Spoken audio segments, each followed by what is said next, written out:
Welcome everybody. Thanks for being on the call. I have been so humbled by the fantastic response that these webinars have had. So congratulations for taking action.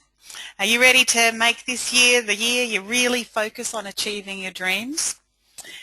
Tonight we're going to be, webinar is on debt reduction, and we're going to discuss why most Australians never succeed financially and 6 steps to get out of debt. Now it's interactive, so every now and then I'm going to ask you to put your hand up. So you'll see a little hand sign, and when you put your hand up, I know that you're listening and that you've on track, or I'm on track more to the point. So first of all, let's start with my first question. Hands up if money matters is on your list of things to sort out this year. All right, you found the hand button? Great. Oh, okay, all right. I've got heaps of hands going up, so you probably wouldn't be on this call if that wasn't your ambition for 2013. So let me start by saying that being wealthy for me is not just about the money. In fact, money isn't even in my top 5 values. Being truly wealthy for me is having your health, having great relationships. It's about family. But the reality is money gives you choices. It gives you the choice of what you do with your time, where you live, and where your kids go to school.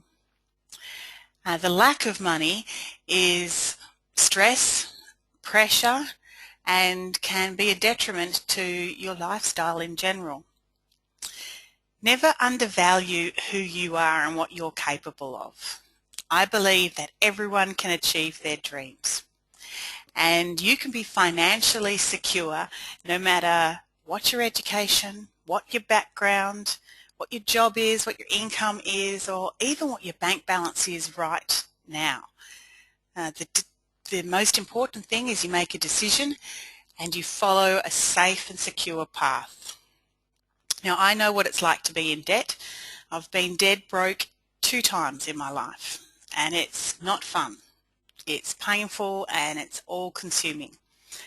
The first was when I was 20 years old, just starting out, living in a friend's sleep out with no money, couldn't put petrol in the car, and I knew in my gut even back then that there has to be a better life. So I started learning about wealth creation. I went to seminars and I read books, and I was blessed to have some fantastic mentors come into my life. I listened and I studied and I acted on their advice.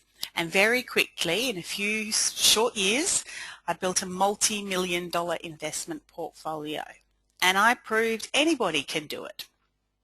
But I made a lot of mistakes along the way. The second time I was dead broke was in 2007 when the GFC hit, and we nearly lost the whole lot. To the outside world, everything looked fine. We had a nice house, a nice car, nice clothes, but we were so far in debt that I would curl up in bed every night, very depressed, and cry myself to sleep. So we had to start again, and we had to rebuild. And I had some really valuable learning lessons through that experience. And in a lot of ways, that's why my cash coach has come about. When I ask myself those important questions, that when I come to the end of my life, did I live, did I love, did I make a difference, I realized that my real passion in life is to inspire and educate and support women who want to improve their lives and achieve their financial goals. So what you're hearing today is a little bit about our new direction. So let's get into it. By the age of 67, 1 Australian will be wealthy and 3 will be financially secure, and the rest will be below the poverty line. Now, this is not our fault. I believe in Australia we still live in the lucky country. But what I also know is financial education was not taught to me at school. And even though some of the school systems are changing now, there are a lot of women out there making bad financial choices. In fact, they say that my children will be the first generation that will be worse off financially than their parents. And the people who have the financial education, the planners and the bankers and the brokers, they can help. But their information can often be very biased. They get paid the more debt we get in. But if you've joined this call, you're already a 1%er. You're someone who has taken action and is probably prepared to do what it takes to move forward. This is what Australia has looked like at the moment. In 1991, a guy named Paul Keating introduced superannuation because he knew that the government wouldn't have enough money to fund the pensioners' retirement, those baby boomers. So he figured he would take some of our income and invest it in a tax structure and make us save so that we could fund our own retirements. Great plan. And he started off at 3% of your money into forced savings, and then 6%, and then 9%, and very soon your superannuation will have a 12% contribution. Has this helped? Has it worked? Well, the statistics prove that it hasn't, and that most people will never be able to retire on the funds in their superannuation account. As a nation, we are getting further and further behind in debt. The average credit card debt in Australia is close to $4,000, and this is keeping people broke. A lot of Australians are just breaking even, struggling to pay their bills, and really losing hope and very scared for their own financial future. As a nation, we're going backwards fast, and people will never get ahead until they stop spending more than we're earning. But it's so easy to get credit. Back in 2007, when we were desperately in need for $15,000 to get ourselves out of real trouble, we went to the bank and we asked for a loan, and they said, no, you're loaned up to your maximum limit. There's no way we're going to be able to borrow any more money. There's no way you'd be able to repay it back. No, the answer is no. So, like any good girl, when you're struggling financially and the bank says they won't lend you any money and you're feeling a bit depressed, I went shopping, and I went to Myers, and I was shopping in Myers, and this little 18-year-old girl come up to me and said, would you like a credit card? I thought, oh, yes I would. And she said, oh, what sort of limit would you like? How about $5,000? And in the space of 10 minutes, the person who the bank would loan no more money to, got a $5,000 credit card.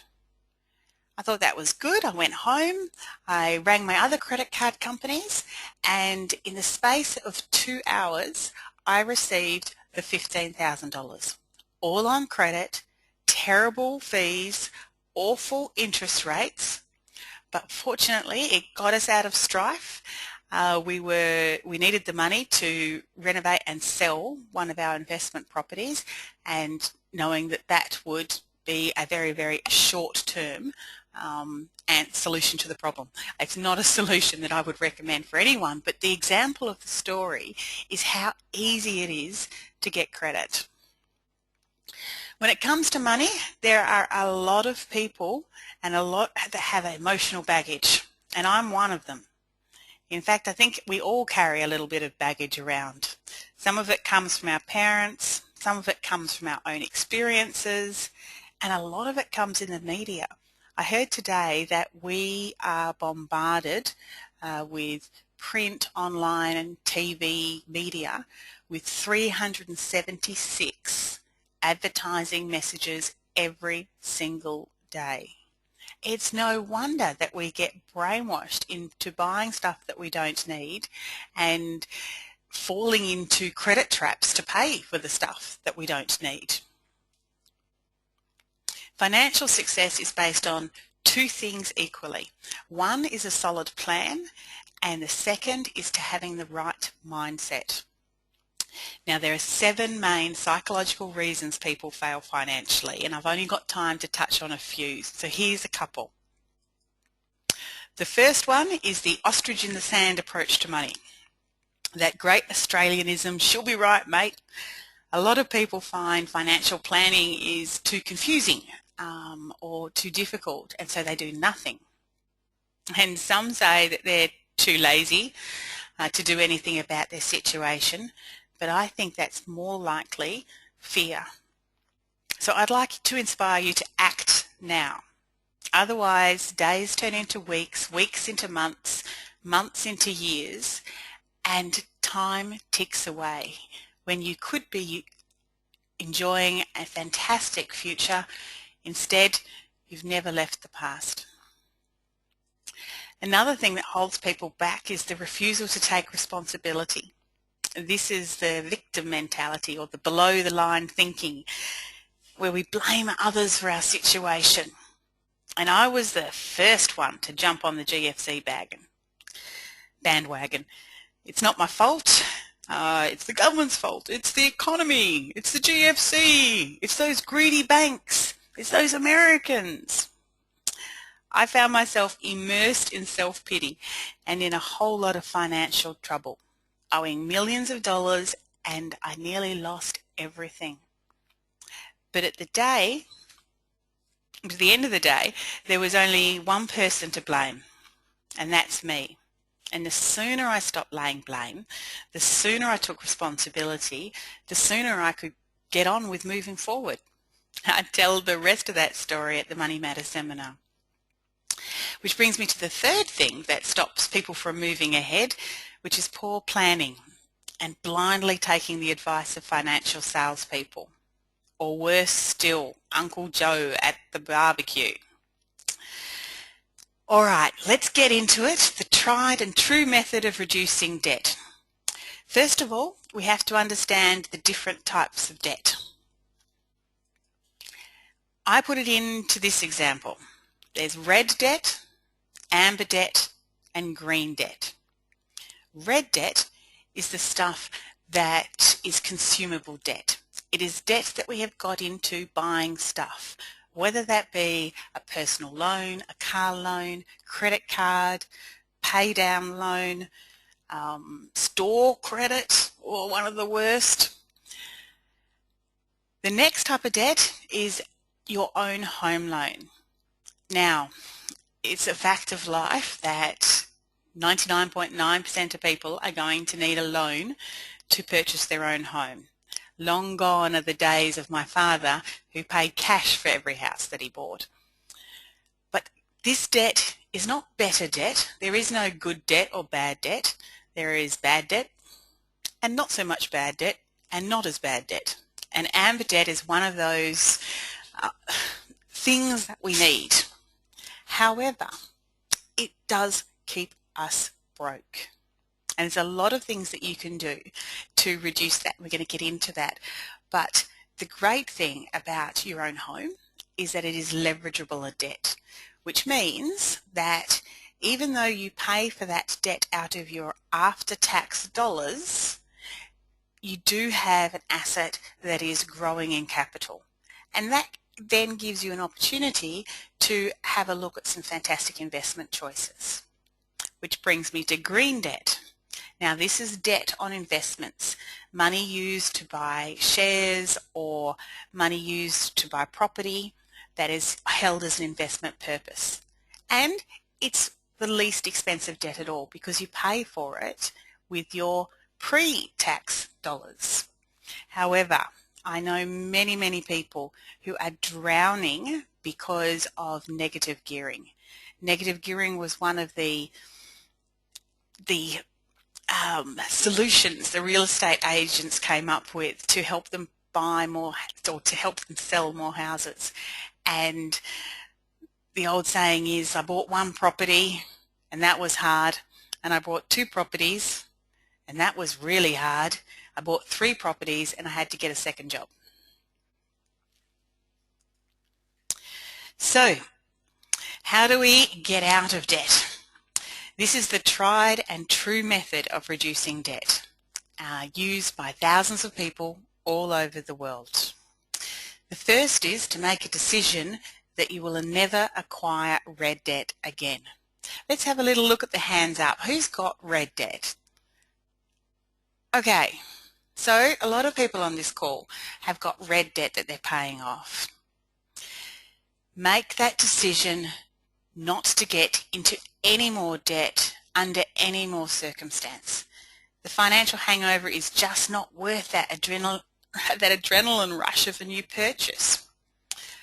A lot of us buy stuff to keep up with the Joneses, a bigger TV, a nicer lounge suite, better car. But keeping up with the Joneses is a losing game.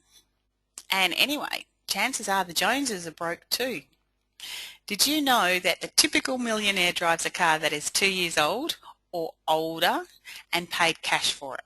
There's a book called The Millionaire Next Door by Dr. Tom Stanley, and it's a study of Americans' millionaires, and he interviewed hundreds of millionaires in the US.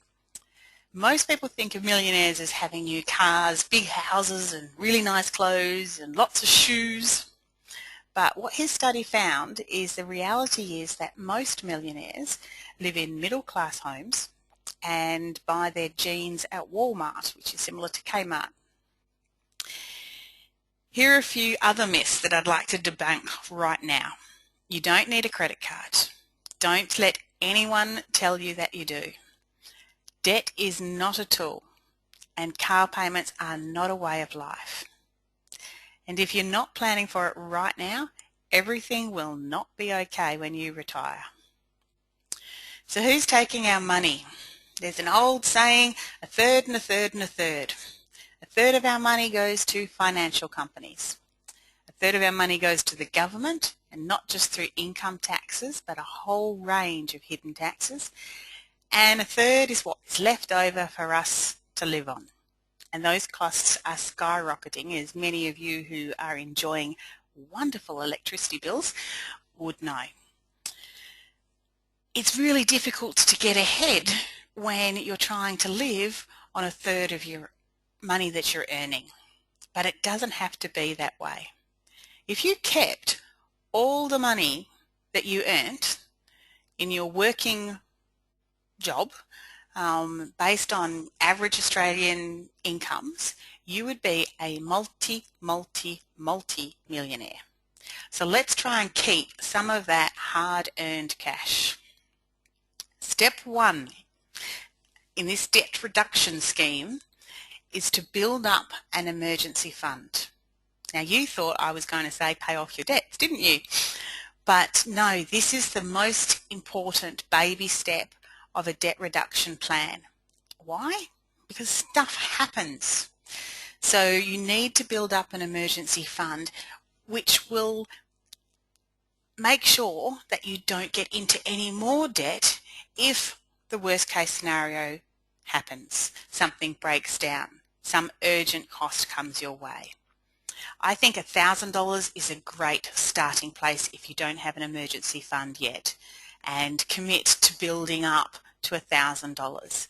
A planner will tell you save 3 months expenses, and that's great for somebody who is not drowning in debt and got so many bills to pay.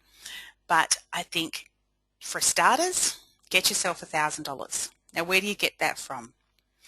I suggest you open up a new account, online, high interest savings account that is very, very difficult to touch, and just direct debit some of your income into that each week.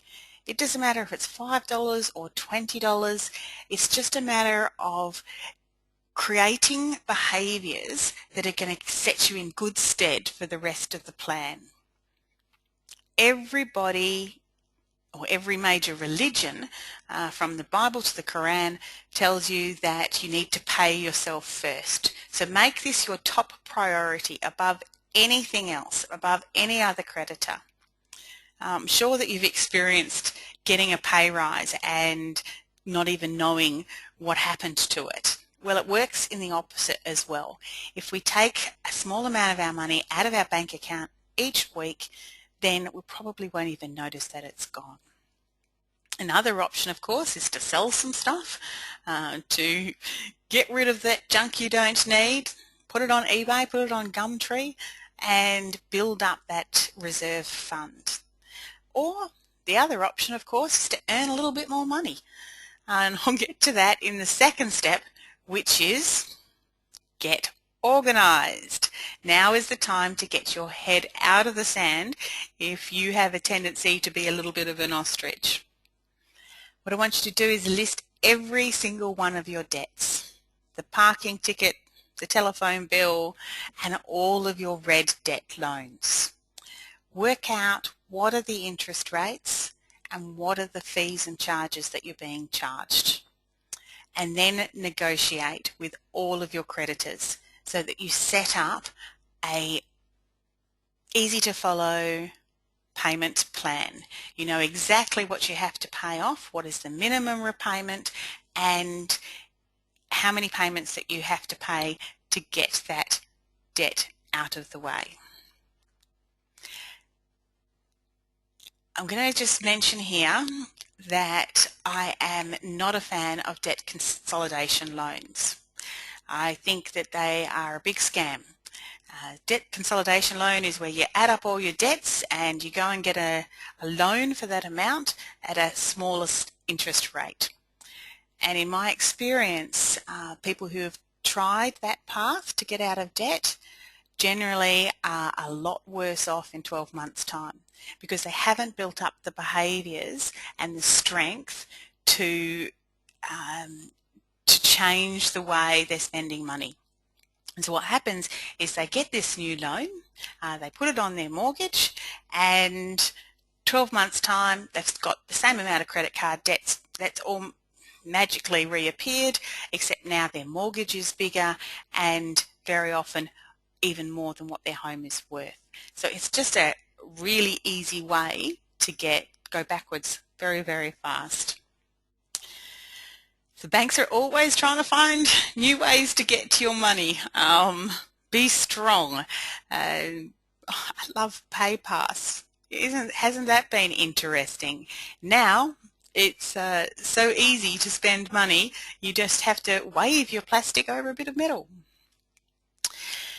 So the third step, after you've got your debt tally and you've organised it from the smallest debt to the biggest debt, it's now get real and a budget. And we all groan at the thought of a budget.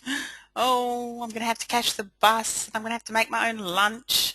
But I'm not a big fan of, really, really brutal budgets, because I find that when you give yourself a really brutal budget, you tend to sabotage yourself.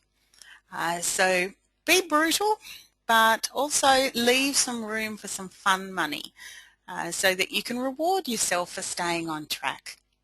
And cash is king. With the PayPass example, it is making it even easier to just not even notice when we are spending money. So I'm a big fan of get the cash out of the bank, put it in your wallet. When it's all gone, then there's no more left to spend. There's also some really interesting credit card deals around at the moment where they're talking about interest-free periods. Be careful of those. Read the fine print because there's a lot of trips and a lot of traps with those kind of deals. So we've got our emergency fund. We've got our list and it's organised and negotiated. We've got our budget so we know how much money is coming in, how much money is coming out, and the aim of this budget is to find a little bit of money left over to actually attack our debt. And it's called the snowball attack. It's about paying off the smallest debt first. I know it's tempting to pay off the highest interest rate or the highest fees and charges, but trust me, this system works where you pay your smallest debt off first and then go down the line as each debt snowballs into nothing. So for example, let's say your telephone bill is your first debt on your list, and you are paying $50 a week to pay off your telephone bill. Once you've paid your $50 a week and the telephone bill's paid off, you then transfer that $50 a week to the next debt. So let's say that's a $2,000 credit card debt. Well, you'll be already paying $41 interest per month as your minimum repayment, but now you're putting that extra $50 a week in, and in 40 weeks you'd have it paid off. Then you can take the $241 that you're using to pay off the credit card into the next debt, and so on and so on and so on. And it really is very exciting and rewarding to see those debts being knocked down like a house of cards. So then it's time to tackle which is probably your biggest debt, your home. Now don't get me wrong, I think your first home is an absolutely cornerstone of a good financial plan. Whether you live in that or you don't live in that, that's up to you, and there's financial pros and cons for both purposes. But having that first home is really a critical leverage point for you to continue on with a wealth building plan. We all know that old saying, rent is dead money. But if you can live at home, and if you're a younger generation listening to this call and save some money that way, still buy a home, but you don't have to actually live in it, and you watch how quickly your financial future comes together. So, but for most of us, the average Australian, we have a home and we have around $300,000 mortgage to go with that. I heard a great saying the other day, if your mortgage starts with a 6, you are paying too much. Who pays more on their mortgage per week? Can I just see a show of hands? Okay, a few of you do. That's fantastic.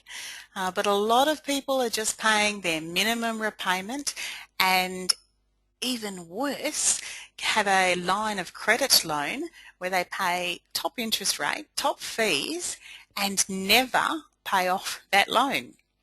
So have a think about your home loan. And I've used line of credit loans in the past, but what I've come to realize is that that debt never goes down. And no matter how the banks try and package this as a great deal because your income goes into that account and that's going to save you interest, we're human beings, and human nature is if it's there, we'll spend it. So maybe a principal and interest loan might be the best way for you to go forward.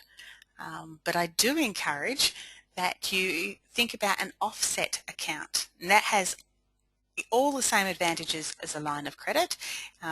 It means that you have a savings account and your income goes in there, and the interest that you are earning in that account is offset off your mortgage, so you're paying less interest. So that's a really great option, and pay more. You can see that in this example, on the average Australian mortgage, this person paying $100 per week more would save $127,000 in 8 years of the course of their loan. Now that's just incredible for just $100 a week more. And if you were debt clear, if you were red debt clear, I'm sure you could probably find that extra little bit of cash. So step 5 is, once we have our red debt gone, our green debt under control, it is wealth building. And debt is part of creating a solid portfolio. You can put that extra money that you've been using to pay down your debts in so many places, and the choices are enormous. And it can be a real minefield choosing where you want to go. But have a look at this. In $30 a day, invested wisely, you'll be a millionaire in 7 years. If you haven't read a book called How to Give Your Kids $1,000,000, it is a great read. It's something that we've started with our kids, and we're investing $1 a day on their behalf. $7 a week pocket money goes into their bank accounts, and my kids are 8 and 10 now, so they have accumulated quite a large sum in their accounts on just $1 per day. And when now they're old enough, we've just started teaching them share trading and investing securely. So if you haven't read that book, it really has got great insight into how to teach your kids how to invest. But here's a couple of options for us. First one, superannuation. Still has to be the Australia's best legal tax dodge. There are some fantastic ways to use superannuation.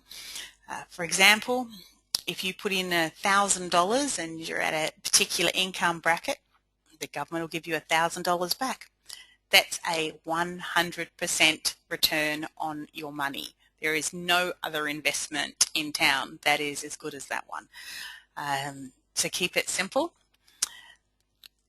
I love real estate. I have a passion for real estate.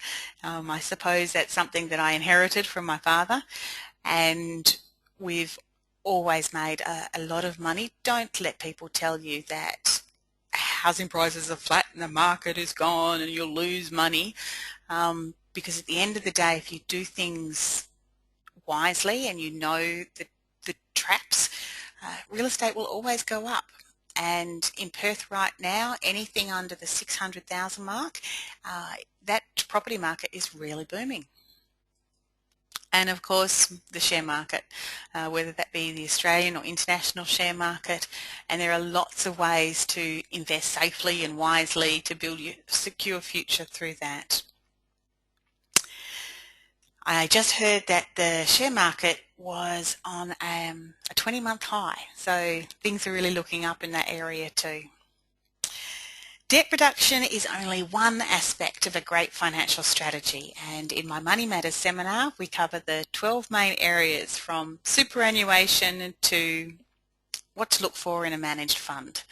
There are very few places that you can get truly independent financial advice without someone selling you insurance or managed funds or get-rich-quick schemes.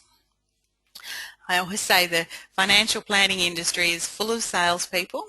Some are very good, but even good salespeople have bad days.